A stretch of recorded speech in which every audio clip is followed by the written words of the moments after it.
this is crazy, but I did put a posting on Facebook because a lot of people were asking me what happened to Chris.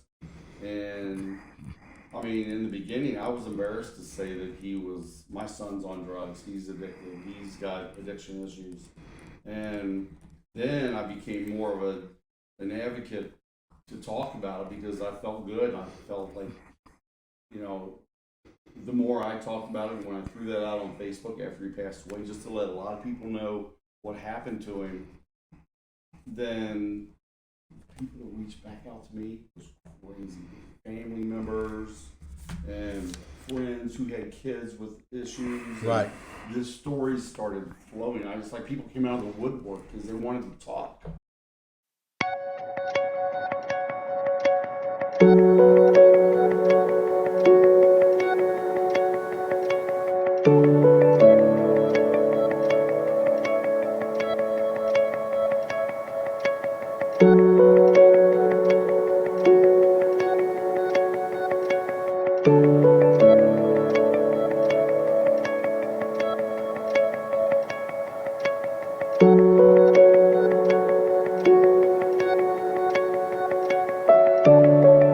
Wrote this thing and it touched me and I responded in it, and I gave you just a rundown of myself, but just it definitely touched me.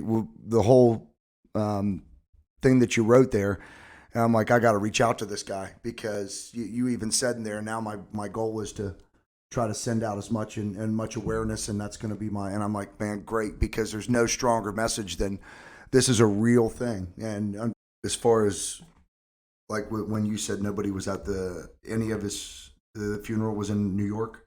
Yeah. It was, okay. It was like a Zoom meeting.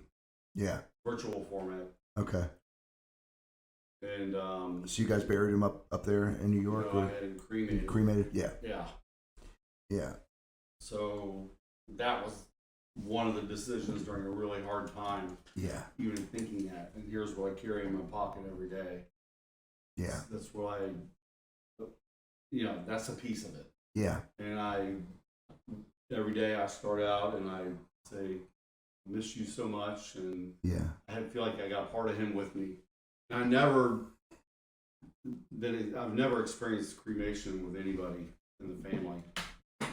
And when I thought about, we had to make that decision versus flying his remains back or however all that process goes and the expense of it all.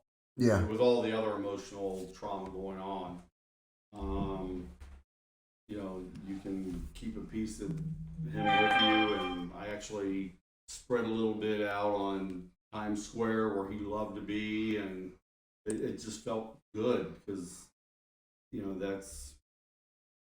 that was I don't know, it made that decision easier after it was all said and done. Was that Times Square was his happy place? Was that where he was? He loved it there? He lived 2 blocks away. Okay. And he loved the big city. It was always something that drew him. Yeah. That's how the ocean is with me. I gotta be by the ocean. I'm leaving 24 years in the car business, and I'm leaving the business to go down and sell insurance in Florida. But reason being is, you get the chance to work 10 minutes from the beach, and I can't imagine if you have to work, why not work in a paradise where I can take off, right. Go get in the ocean. And we spend so much of our lives just centered around work. And then next thing you know, by the time it's all said and done, when we get to enjoy it, we're so old and everything else that it's like. Every time I go visit Chris, it was like going to this place. He lived in L.A., Santa Monica, right in the thick of it all. Yeah. And there in New York City. And I would be with him for 2 or 3 days. And then when I would leave, I would be like, go back to the boring life. Because that was like crazy, go. Nothing ever sleeps. And yeah, it's true. And it's just, I don't know how some people can do that on a daily basis. Yeah. My cousin lived in Manhattan, and there's no way. There's no way I could do that. We're talking about addiction and losing a child to addiction. And the pain that a family and the pain that family and friends that person may never know. What's happening, y'all? Welcome to Get It Out, where we confront hard issues like life after prison, addictions, and failure. Here to give you all the jewels you need to treasure your life and to motivate you to go after the life you want. I'm your host, William Hustle, and I'm here with my co-host, Big Pat. What's up? And we're continuing on this series about addiction and family members and friends and the suffering they go through off one's addictions. We have our first live guest here tonight, Big Jerry. How you doing, Big Jerry? Doing good. Doing good. Yeah, Thank you for asking. Jerry Horn. I ain't know if you know I wasn't gonna say your last name. I don't always want my last name said. Real happy to have this man here as our first guest on Get It Out. Live guest. Live guest. We are covering a very serious and a topic that affects thousands, if not millions, of people in this country and around the world. I would say millions. And addiction. I've been there myself. I know what it's like to feel like life is over, that you're ready to give up. But more importantly, I know what it's like to come out of that and have some gratitude knowing where I've come from. Again, Jerry's here tonight to talk about his son. Jerry's going to give us some insight into what his son, Christoper from a Horn, parent's perspective, was what he's dealt with, and also just really some things that we can do to possibly shine a light on those of you out there who are dealing with the same thing. So we're going to jump right in. Well, first we have to do our quote of the day. We most certainly do. You just took over. So, I had to sit back, because you just take over. You got it. So before we get the show started, we have to do our quote. There it is. It's the applause. All right. The quote of the day. Nikita Gill wrote, "They say in this life it is inevitable that you will suffer. But they don't say, but you will also experience the deepest of joys. You will experience the births and deaths of the greatest of loves, and the sun warming the blood under your skin after the coldest of winter. And the rain against your window will sing you a peaceful sleep. And you will awaken some mornings in the arms of someone who will love you most of all. There will be moments when your soul will gleam so beautifully, even the universe will bask in your happiness. Yes, you will suffer, but you will also be happy beyond your wildest dreams. And that will make every second of the suffering worth it. They should say that, because it is that balance that makes us beautiful and softly human. Love yourself, live in the moment, and enjoy this beautiful day." Love yourself. Yes, sir. So today's show,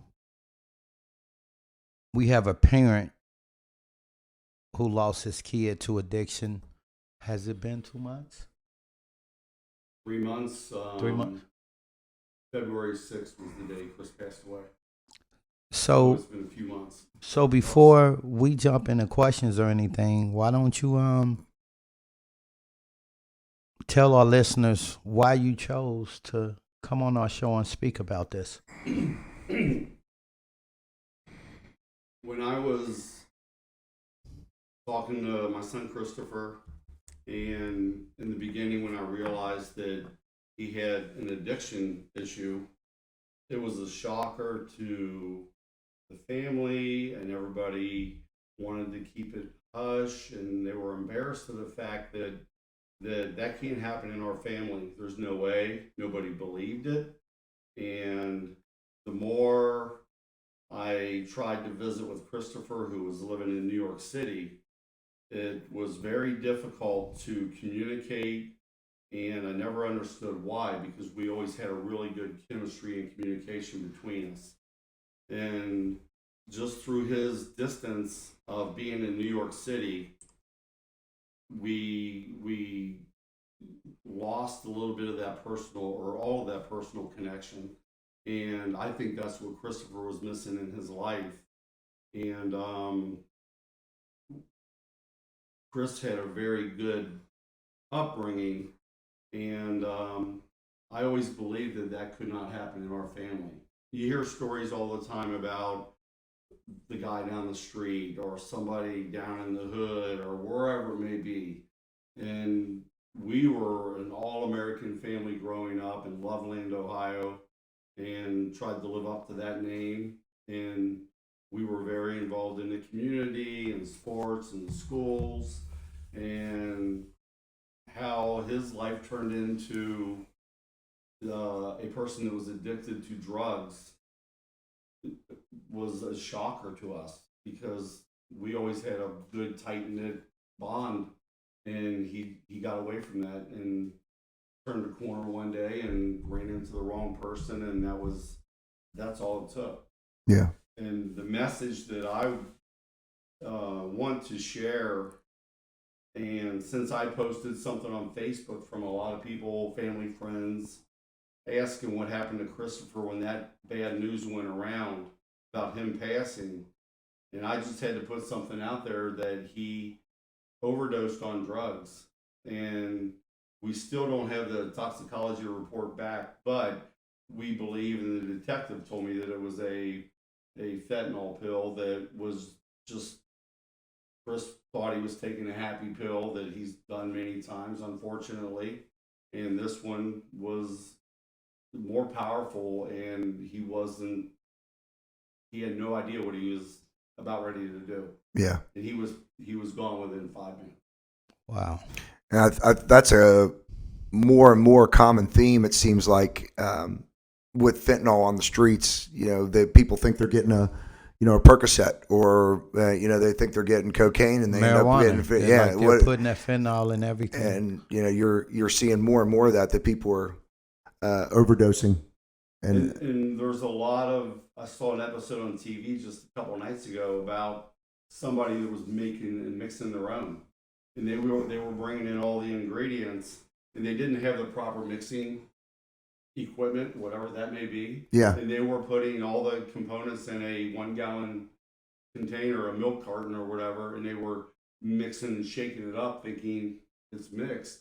And a portion of that, or a chunk of that, or a pill made out of that mix could be deadly, because it could be all fentanyl. Sure. And then the other pills may only have a little bit. Yeah. Right. But this was something that happened in Illinois, where they had to track down the manufacturer, and that's how they were manufacturing these drugs. Yeah. And I mean, it was wiping out a lot of college kids when it hit this local area. Yeah. And the detective up in New York City told me that it was like an epidemic up there, and we've heard it in Cincinnati. Right. Sure. And it's these kids or adults or anybody for that matter, you just don't know what can happen.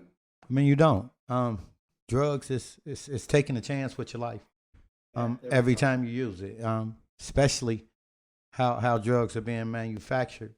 But how was your son's childhood growing up? Was it relatively normal, or were there some type of struggles where you or his mom possibly seem like he's reaching or looking for something? I would have to classify Christoper's upbringing as probably the best that it could be. Very involved in school, had tons of friends. We had our dinner time. We, like I said before, got involved in the school activities as a coach and a player, and his sister would be the cheerleader. His mom helped coach the cheerleading. So the whole family was involved, and same thing with baseball. And we had our houses where we wanted the kids to have their friends over so we could observe and get to know the kids and have them around. Right. And really, it's a two-way street. We wanted them to know us as well, be comfortable.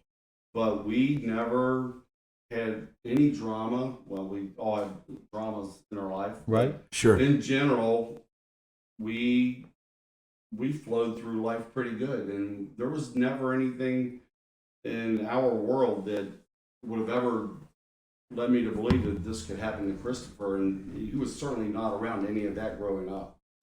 So it was pretty normal. That kind of piggybacks us into our second question. I know this is a topic that really hits home, real close to home for me. Addiction almost took my life. I was right to the brink of, it was to the point where I could no longer say that my life was either worth living or in any way manageable. My question is, though, reflecting back on my own life, there was some pain, trauma. There was an event that caused me to want to seek substances to cover up my pain and numb myself. Just given your insight on everything that's happened in Christoper or Topher's life, what do you feel was that moment or that painful event that might have spurred him to say, okay, I need something to deal with this, just in your looking back? Well, you asked me the question on when I first saw any evidence of Christoper doing drugs. And if he did it before I realized things were going on with him, he did it very well. But I think that Christoper, he moved up to New York City after he was out in LA for a couple of years going to school, and he was top of the class in both of the colleges he went to for his career. And he was a lonely person. He had what he called friends around, and he'd brag about having 1,200 friends on Facebook. But he didn't really know what the true definition of a friend was. Wow. Wow. And unless you go back to his high school days, and he had all the friends. Yeah. And they came to his memorial that we had in Cincinnati, and we cried together, and they couldn't believe how things turned out with Christoper. And I believe, to answer your question, that when he was up in New York City, he didn't have that family bond. He didn't have the hugs, and we need that in our day to make us feel loved. And like you said, you have to love yourself. Absolutely. Before you can even love or care for anybody else. Until I loved myself, I couldn't love my kids. I couldn't love my mother. I couldn't love anyone in my life. I could say I love them, but I know what love is now, and I never experienced that till I was able to step outside that and actually love me. And you nailed it. I think that's a very common theme with addiction, because in some ways we feel lacking. We feel like there is no support. We're on an island, and that island can become very dark and very lonely very quickly. Hold on. So you saying when you're an addict, you feeling like you're lonely from like your family, or because I remember you told me that you chose to stay away and stuff. You stay away from people that know you, that are gonna say, "Hey, man, there's a problem." If my mom, who's known me my whole life, is gonna see me when I'm on meth and I've lost 40 pounds, of course she's gonna know there's a problem.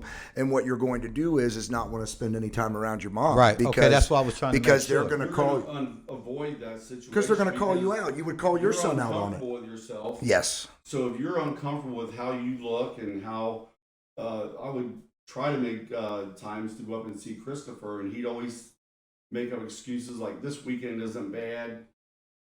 And after I finally went up and saw him and saw his condition, it was a meltdown on my behalf, because he was tore up. He abused himself, and he told me he was embarrassed of who he has become and how he looked. Yeah. Because you can take one look at him, and he looked like he aged. The one time I found him in New York City, after going up there and not knowing if I'd find the needle in a haystack, but I found him after 3 days, and I found the needle in his arm. Yeah. He walked out of that bathroom when I was standing there after I tracked him down, and I'll never forget that moment. It looked like somebody that I didn't know came out of that bathroom that was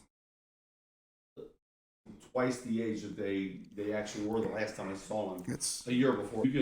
That slippery slope will hit you, and you start sliding immediately. Yes. Christoper told me, after he opened up to me later on in life, that when he tried whatever drug it was for the first time, Why he tried it, I'm not sure, but he said, I tried it and I liked it. It took away the pain that I was feeling, whatever that was, stress, anxiety.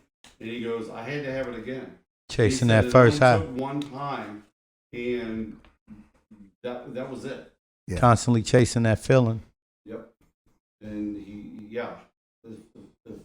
he had a lot of stress in his day trying to figure out where he was going to get his next fix or where he was going to sleep that night. Yeah. And he was constantly on the go. And in our days, we know we're going to go home and lay our head on our pillow and get a good night's sleep. No, you don't know where you're going. That's an So how long was he on drugs before you found out? I'm guessing that around 7 years ago, he called me and said I need to take a break from New York City. And at the time, I had moved down to Charlotte and to help with the business opportunity. And he called me one day and said I need some more money. And it was a constant, I need money.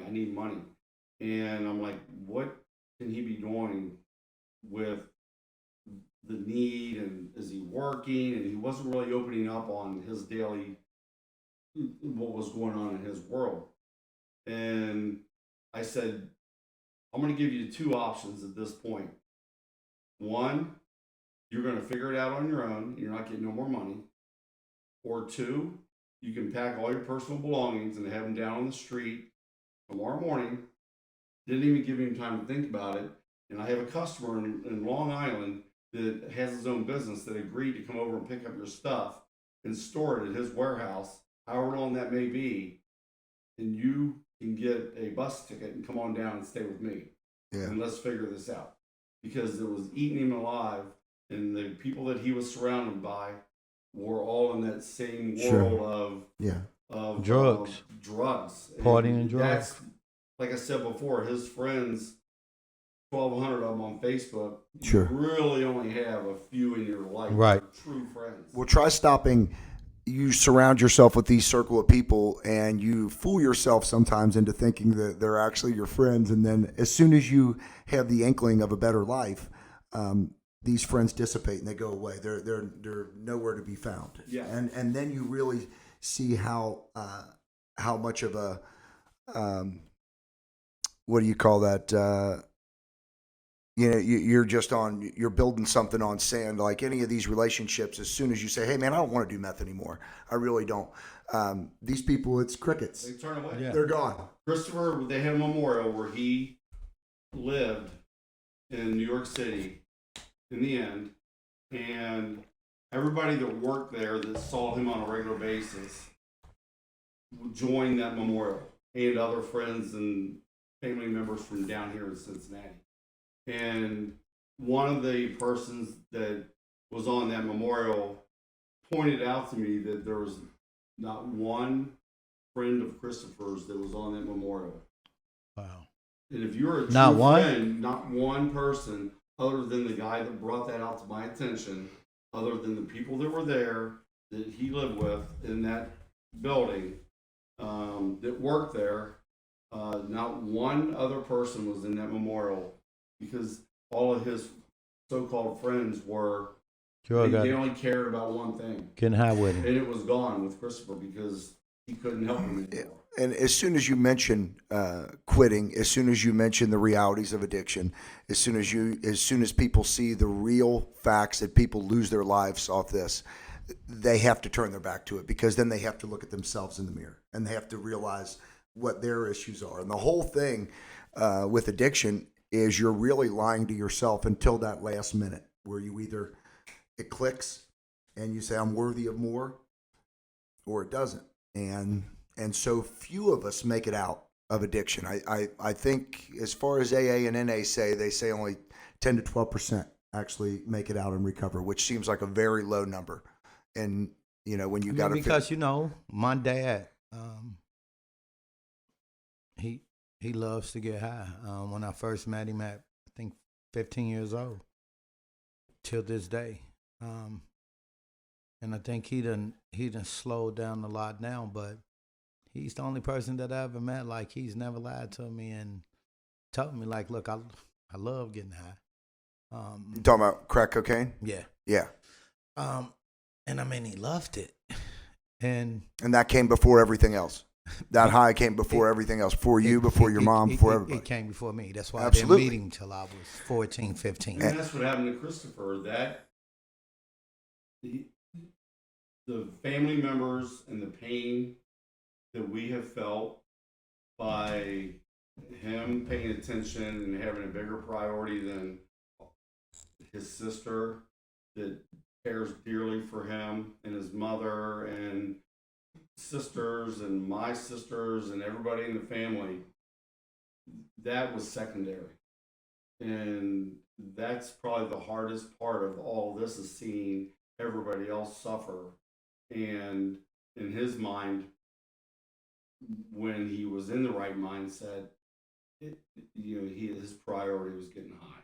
Yeah. And he was on a roller coaster ride. He had times when he did really good. And I'll tell you this, the best time that we ever could communicate with Christopher when he was in New York City was when he was incarcerated. Yeah. Yeah. He wanted to talk to you then. He needed you more then because he needed money in his commissary. And he wasn't on drugs. He was in there for a period of time where he had his right frame of mind. He started to get a touch. And then you have this normal relationship all of a sudden, and it's like, wow. Yeah. There you are. That's powerful to know that it took being incarcerated. But you were actually able to see your son again, and you were talking to your son again. Yes. And that's you can feel the love and compassion for a short period of time, and then he'd get out, and that's it. Other things would happen, and he'd get back to his old ways. Yeah. The main thing here, though, is I think what we were talking before about was that shining a light on not only the disastrous and sad side effects of addiction, but also to know that there is help. There is a way out. And your one of your goals here is to continue to shine a light so that possibly another parent doesn't have to suffer and go through what your family has. And I think that's one of the best way to remember Christopher and to keep his light alive. Is when you said that really touched me. You said that was going to be one of your life goals. And right away, I think I messaged you, and that's what got this whole thing started. But again, I don't think there's a more admirable and a cause that gets, like you were saying before, everybody thinks it's going to happen to somebody else until it actually happens to you. It's not just an inner city thing. This is a suburb thing. It's not my kid. It's not the rich. Right. It's not the poor. Drugs don't care who you are. Care the color of your skin. With Christopher and my posting that I put on Facebook, because I had so many people asking me, which I don't do a whole lot on Facebook, but I just had to put the word out there to a lot of people. And you would not believe, and I won't mention any names, but close friends, close family, and people that started opening up to me that I haven't talked to in years that said, I have a story too. Yeah. And it's my kid and my family under my roof that is dealing with the same thing. And that happened so many times, and I started realizing, gosh, just people wanted to talk about it. They became energized, wanting to talk to you because you had something in common all of a sudden. Sure. And unfortunately, it was that problem that they had in their world that you never would have guessed existed. Right. In your own family, I never knew that Chris would ever have that issue or was that deep into it. And he was raised right. He can't even think about doing that, but that wasn't the case. Right. It was a shock. But communicating and getting that message across, even if one person gets the message that this can happen to anybody, and my message is, if you're a parent, talk openly about it. Yeah. I used to be embarrassed to say that Chris had any addiction at all.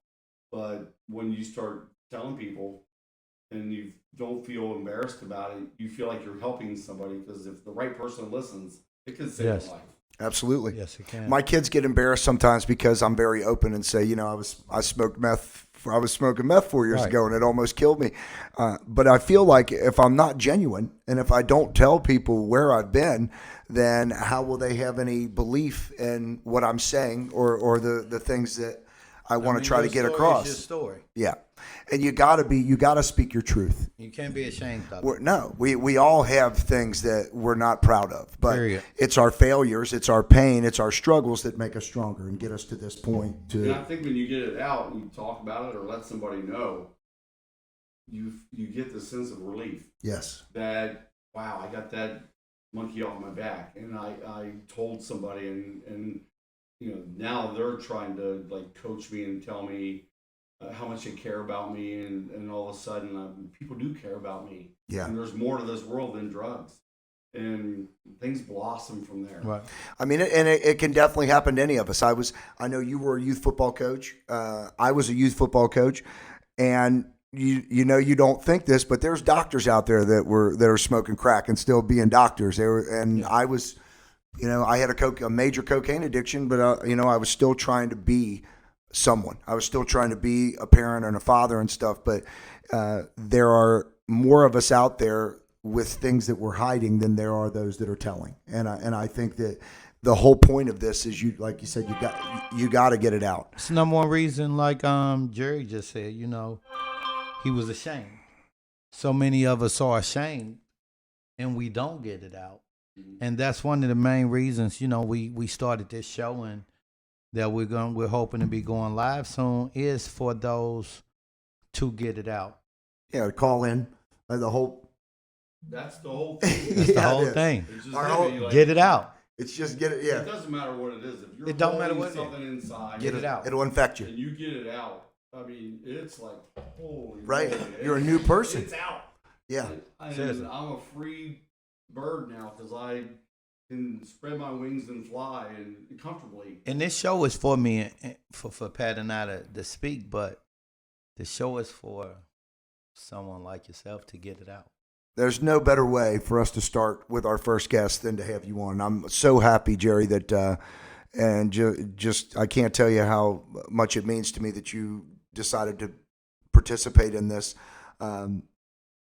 My last question to you, though, and I think you did briefly touch on it, but there's going to be parents that watch this and Are still ashamed. and they're in denial maybe about their kid. But what recommendations? Just one last time, you've experienced the worst.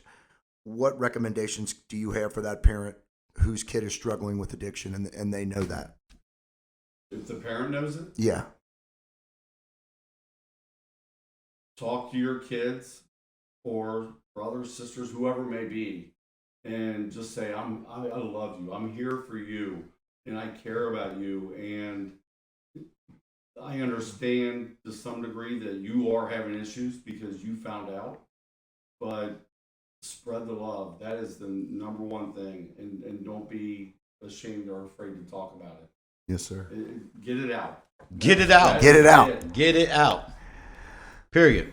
And since I brought it up and started talking openly about it, and people have reached out to me, it almost made me want to do this kind of thing where I can reach a lot of people and say, hey, don't hold it in. I mean, it'll eat you alive, and having that comfort level with a child that you can talk to in an uncomfortable topic, Yes. like drug addiction, that is probably the most important thing that can happen. And when other people started telling me their stories, they were getting it out. And I could tell they were holding it inside and they wanted to tell somebody. Yeah. But I just so happened to be that person that came along and they knew, and we had something in common all of a sudden. Right. And it just created more bonding with some of the people that have reached out to me that I could interact with. And I understood it then. And you can't say I understand how you feel if you don't and you haven't been through it. Absolutely, yeah. I definitely agree. I think I speak for both Will and I. You're definitely a friend of the show, and anytime you have a platform here that you'd want to come on, we'll definitely come on, yeah, give you a come call. on and whatever you'd want to talk about, you're definitely welcome. I wanted to just, I got some numbers here. There's a 24-hour alcohol abuse hotline and 24-hour Narcotics Anonymous NA hotline. Both those numbers are 844-842-5830. There's also the Substance Abuse and Mental Services Administration. Their direct number, 24-hour hotline, 1-800-662-4357. Main thing here, folks, is you are not alone. Like I said, 4 years ago, I'm almost dead on meth, and there is a way out. And it all starts with, you got to get it out. You got to love yourself enough to want more. And again, I know it feels like you're on an island sometimes, but I can assure you from being there, there is a way off that island. And till my last breath, I'll always be here to let you know that there is a way out. And Pat, I want to thank you for reaching out to me, because I see your thoughts of the day every day. They're very encouraging. And that's when you and I could relate to a similar situation with somebody that was addicted to drugs. And for you, it was yourself. And for me, it was my son. And this has empowered me to even be able to sit in this chair and talk about it. And I hope that anybody that hears this message can take it for what it's worth, because it's powerful. Yes, sir. So thank you. And You have to get it out. You have to get it out to get an effect. Yeah, man. Seriously. Yeah, awesome. So we appreciate you being on the show. I mean, it feels so great because we finally got someone to get it out. And it's And this was just an idea that Will and I spoke of maybe 4 or 5 months ago, and then it's come just to see it come this far, and then to have you be a part of it, Jerry. It's uplifting, and it gives you hope, and there is an energy to all this that I hope that we can get out. So and more if our people show can just feel it. touched one person, That's it. Yeah. That's it. I think Just we're one all person. on the same page. We're not. It's not for everyone, but this is for someone. And whoever you are, we'll all be here. I know all three of us will be here. And since Christoper passed away, the first period of time was very difficult, and now I can go through days without crying. And then I'll have days where somebody reaches out, one of his friends will reach out to me and says, it's taking me this long to find the right words, and you start your day off that way, and it destroys you. But at the same time, it makes you feel good to be able to talk about it. Yeah. So, thank you to all the people that have comforted me, and or my daughter or anybody else that knew Christoper, because you like talking about it. Because, Absolutely. You like talking about family members and the fun times. Unfortunately, all the stories that we've been able to share have been back in the day when he lived in town, and right? It's those were the good memories. Hey, that's what. But there's something that can't be taken away too, is that he had a positive effect on people's lives. He was a beacon of light for a lot of people, and although that he had his darkness that eventually took his life, I think that just from what you've shared, there's been a lot of people that he had a very positive effect on, and I mean that's the main thing to also bring to light as well. Yep, absolutely, 100%. Yes, sir. Well, thank you guys. Thank We you. appreciate Thank it, you. Jerry. I appreciate being there. Anytime, brother. Yeah. Anytime, brother. Yeah, this was great. Man. Thank you so much, Jerry. No mask.